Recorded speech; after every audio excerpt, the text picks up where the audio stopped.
बिस्मिल्लाहिर्रहमानिर्रहीम। Dear friends, आज के इस लेक्चर में हम अंडरस्टैंड करते हैं क्या हम इन्वेंट्री वैल्यूएशन के फाइफो मेथड को यूज़ करते हुए किस तरह से स्टोर लेजर अकाउंट प्रिपेयर करते हैं। So dear friends, first of all हम फाइफो का मीनिंग अंडरस्टैंड करते हैं। फाइफो का मतलब क्या है? First in first out. Dear friends, यानी जो मटेरियल हम सबसे पहले परचेज करेंगे वही मटेरियल हम सबसे पहले सेल आउट करेंगे। ठीक है, ये रूल हम सीक्वेंसली फॉलो करते रहेंगे होल द मंथ और एक store ledger account, store laser card prepare करेंगे। ठीक है, जैसा कि डियर फ्रेंड्स क्वेश्चन क्या है, from following information prepare store ledger account और card under FIFO inventory valuation method. Opening balance at 1st January 2020 is 500 units at the rate of 30 each. During month following purchases and sales are given below. Okay dear friends, अब इसी information को हम use करते हुए store ledger account prepare करते हैं। ठीक है dear friends, store ledger account का फॉर्मेट क्या है? यानी डियर फ्रेंड्स, हम मेन 3 कॉलम्स में ही अपना ऑल डाटा रिकॉर्ड करते हैं। फर्स्ट कॉलम परचेजेस का और रिसेप्ट्स का, सेकंड कॉलम सेल्स का और इश्यूज़ का, और थर्ड कॉलम बैलेंसेस का। ठीक है डियर फ्रेंड्स, अब ये ईच कॉलम 3 सब कॉलम्स में डिवाइड हो जाता है। जैसे कि परचेजेस का कॉलम 3 सब कॉलम्स में डिवाइड हो जाएगा, क्वांटिटी, प्राइस और अमाउंट। इसी तरह सेल्स का कॉलम भी 3 सब कॉलम्स में डिवाइड हो जाएगा, क्वांटिटी, प्राइस और अमाउंट। इसी तरह बैलेंस का कॉलम भी 3 सब कॉलम्स में डिवाइड हो जाएगा। ठीक है, क्वांटिटी, प्राइस और अमाउंट। ठीक है डियर फ्रेंड्स, अब जैसा कि फर्स्ट ऑफ ऑल हम ओपनिंग बैलेंस को रिकॉर्ड करेंगे। जैसे कि हमें 500 यूनिट्स का ओपनिंग बैलेंस गिवन है। ठीक है, तो फर्स्ट ऑफ ऑल हम डेट कॉलम में ओपनिंग बैलेंस मेंशन कर देंगे और डायरेक्टली यहाँ पे बैलेंस वाले कॉलम में आएंगे। ठीक है, जैसे कि अब हमें ओपनिंग बैलेंस की क्वांटिटी 500 यूनिट्स गिवन है, तो हम यहाँ क्वांटिटी कॉलम में 500 रिकॉर्ड कर लेंगे। और एट द प्राइस जैसा कि 30 है ईच क्वांटिटी ईच यूनिट की, तो हम यहाँ प्राइस पर 30 रिकॉर्ड कर लेंगे। ठीक है, प्राइस वाले कॉलम में। और टोटल अमाउंट डिफरेंस हम खुद कैलकुलेट कर लेंगे, यानी क्वांटिटी को प्राइस के साथ मल्टीप्लाई करेंगे और हम टोटल अमाउंट फाइंड कर लेंगे 15,000। ठीक है, नेक्स्ट डियर फ्रेंड्स, 600 यूनिट्स हमने परचेज की हैं at the rate of 32 each. ठीक है, तो डियर फ्रेंड्स, यानी फर्स्ट ऑफ ऑल हम डेट कॉलम में डेट मेंशन कर देंगे और परचेजेस कॉलम में इस ट्रांजैक्शन को रिकॉर्ड करेंगे फर्स्ट ऑफ ऑल। ठीक है, जैसे कि हमने 600 यूनिट्स की क्वांटिटी परचेज की है, तो क्वांटिटी कॉलम में हम 600 यहाँ पे मेंशन कर देंगे और एट द रेट ऑफ, यानी ईच यूनिट की प्राइस क्या है 32, तो प्राइस वाले कॉलम में हम 32 मेंशन कर देंगे। ठीक है, और अमाउंट हम खुद कैलकुलेट कर लेंगे, यानी 600 मल्टीप्लाई 32 इज इक्वल टू 19,200। ठीक है डियर फ्रेंड्स, अब इस ट्रांजेक्शन के बाद हम बैलेंस में क्या रिकॉर्ड करेंगे?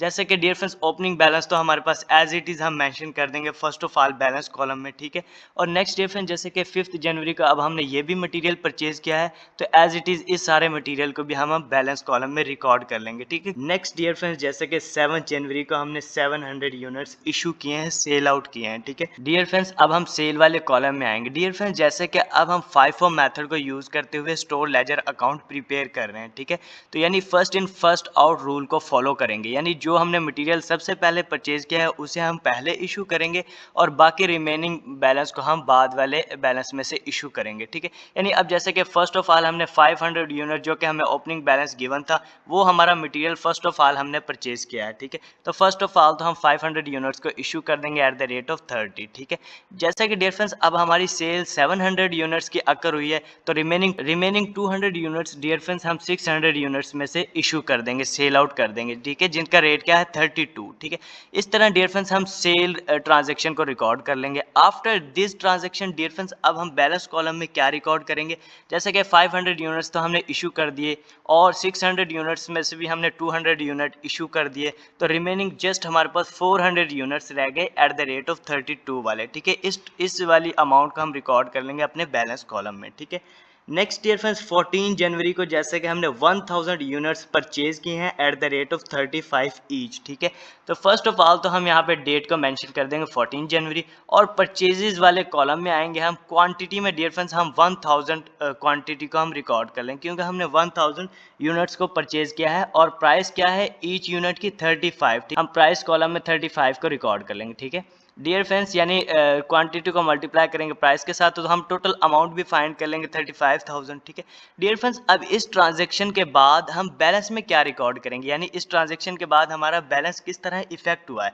जैसे कि प्रीवियस डेट के 400 यूनिट्स हमारे पास अवेलेबल है, वो तो एज इट इज़ हम रिकॉर्ड कर लेंगे, ठीक है, 400 यूनिट्स को। और इस डेट को हमने 1000 यूनिट और परचेज किए हैं एट द रेट ऑफ 35। इस वाले बैलेंस को भी डियर फ्रेंड्स हम एज इट इज़ यहाँ पे रिकॉर्ड कर लेंगे, ठीक है, क्योंकि ये वाला बैलेंस भी हमारे पास अवेलेबल है अब इस वाली डेट को, ठीक है।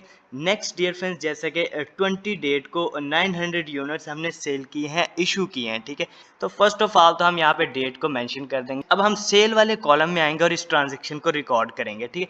अब जैसे कि फाइफो मेथड को यूज कर रहे हैं तो first in first out rule को फॉलो करेंगे, यानी टोटल हमारी सेल 900 यूनिट्स की अकर हुई है। तो dear friends first of all तो हम जैसे कि 400 यूनिट्स को इशू कर देंगे, क्योंकि यही हमने पहले परचेज किए थे जिनका रेट क्या है 32, ठीक है।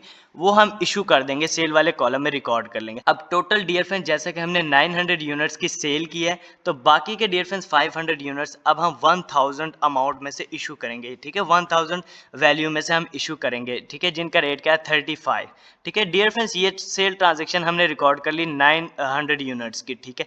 डियर फ्रेंड्स इस ट्रांजेक्शन के बाद अब बैलेंस कॉलम पर क्या इफेक्ट पड़ेगा, जैसे कि 400 यूनिट्स का बैलेंस तो हमने इशू कर दिया और इस 1000 यूनिट के बैलेंस में से भी हमने 500 यूनिट्स को इशू कर दिया, तो जस्ट हमारे पास रिमेनिंग 500 यूनिट्स रह गए at the rate of 35 each, ठीक है। और अमाउंट को तो डियर फ्रेंड्स हम इजीली कैलकुलेट करेंगे, यानी क्वांटिटी को मल्टीप्लाई करते जाएंगे प्राइस के साथ, तो टोटल अमाउंट की वैल्यू भी हम फाइंड करते जाएंगे, ठीक है। नेक्स्ट डियर फ्रेंड्स 25 जनवरी को हमने 400 यूनिट्स अगेन इशू किए हैं, ठीक है। तो डियर फ्रेंड्स इस ट्रांजैक्शन को किस तरह रिकॉर्ड करेंगे, फर्स्ट हम डेट को मेंशन करेंगे डेट कॉलम में और सेल वाले कॉलम में ही इस ट्रांजैक्शन को रिकॉर्ड करेंगे first of all. Dear friends जैसा कि हमारे पास क्लोजिंग बैलेंस प्रीवियस डेट को 500 यूनिट्स का अवेलेबल है, तो इसमें से हमने 400 यूनिट्स को सेल कर दिया जैसे कि 25 जनवरी को, ठीक है। तो 25 जनवरी को हम सेल वाले कॉलम में आएंगे और 400 यूनिट्स को रिकॉर्ड कर लेंगे क्वांटिटी कॉलम में, और प्राइस जैसे कि ईच यूनिट की क्या है 35, ठीक है। डियर फ्रेंड्स इस ट्रांजैक्शन के बाद अब जस्ट हमारे पास बैलेंस में 100 यूनिट से रिमेनिंग रह गए 35 प्राइस वाले, ठीक है। डियर फ्रेंड्स इस ट्रांजैक्शन के बाद और कोई ट्रांजैक्शन नहीं है जिसे हमें स्टोर लेजर अकाउंट में रिकॉर्ड करना है, तो जस्ट अब हम क्लोजिंग बैलेंस फाइंड करते हैं फॉर ईच कॉलम, ठीक है। डियर फ्रेंड्स फर्स्ट हम यहाँ पे क्लोजिंग बैलेंस को डेट कॉलम मेंशन करते हैं। डियर फ्रेंड्स अब हम टोटल परचेजिंग कॉस्ट को फाइंड करना चाहते हैं, तो अमाउंट टोटल अमाउंट वाले कॉलम की ऑल वैल्यूज को आपस में ऐड करेंगे, यानी 19,200 प्लस 35,000 इज इक्वल टू 54,200, ठीक है। ये हमारी टोटल परचेजिंग कॉस्ट है ड्यूरिंग द होल मंथ, ठीक है। नेक्स्ट डियर फ्रेंड्स अब हम टोटल कॉस्ट ऑफ सेल की वैल्यू फाइंड करना चाहते हैं, तो हम यहाँ पर सेल कॉलम्स में आएंगे और सेल कॉलम के सब कॉलम अमाउंट वाले कॉलम के ऑल वैल्यूज को हम आपस में ऐड कर देंगे, ठीक है, 65,700, ठीक है। लास्ट डेट को हमारे पास क्लोजिंग बैलेंस अवेलेबल है बैलेंस कॉलम में, वही हमारा क्लोजिंग बैलेंस, यानी जैसे कि लास्ट डेट को क्लोजिंग बैलेंस हमारे पास क्या है 3500, ठीक है।